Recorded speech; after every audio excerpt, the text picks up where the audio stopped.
Welcome, and thank you for taking the time to watch this demonstration on meaningful use, how to achieve the core and menu measures. This video demonstration will be on core measure number 9, recording smoking status. Let's get started. First, let's open up the Record Smoking Status PDF from the MTBC website and learn more about this core measure. This is the Eligible Professional Meaningful Use Core Measure number 9 out of 15. Record smoking status for patients 13 years or older.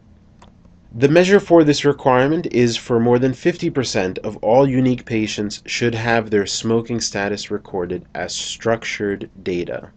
And there are exclusions for any provider who does not see patients 13 years or older. The definition of terms are fairly straightforward. A unique patient is any patient who's seen multiple times during the reporting period, can only be counted as once. The attestation requirements that are again numerator, denominator, and exclusion. The denominator will be the number of unique patients ages 13 or older seen during the EHR reporting period. And this will be for all of the patients of the practice who are seen by this provider ages 13 years or older.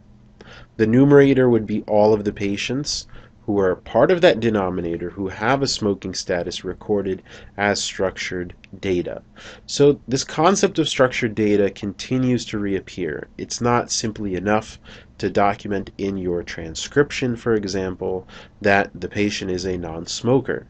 It has to be recorded as structured data upon which we can run searches or system queries later on to retrieve the list of the patients who are either smokers or non-smokers or have recently quit or so on.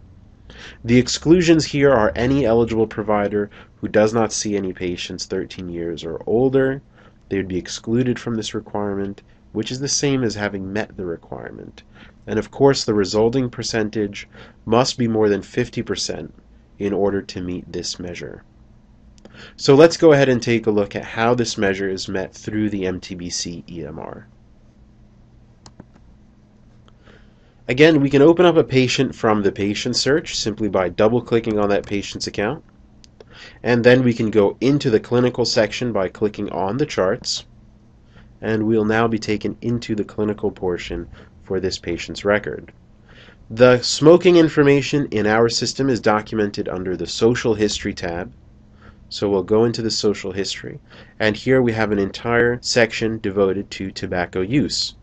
Under the tobacco use status, we can select current everyday smoker, current someday smoker, former smoker, never smoker, smoker current status unknown, and unknown if ever smoked. These options are directly from the CDC, and they're the exact language that has been provided to us to meet these meaningful use requirements. So if we say that this patient is a former smoker, and save that entry in the patient's record, that is enough for us to meet this meaningful use requirement.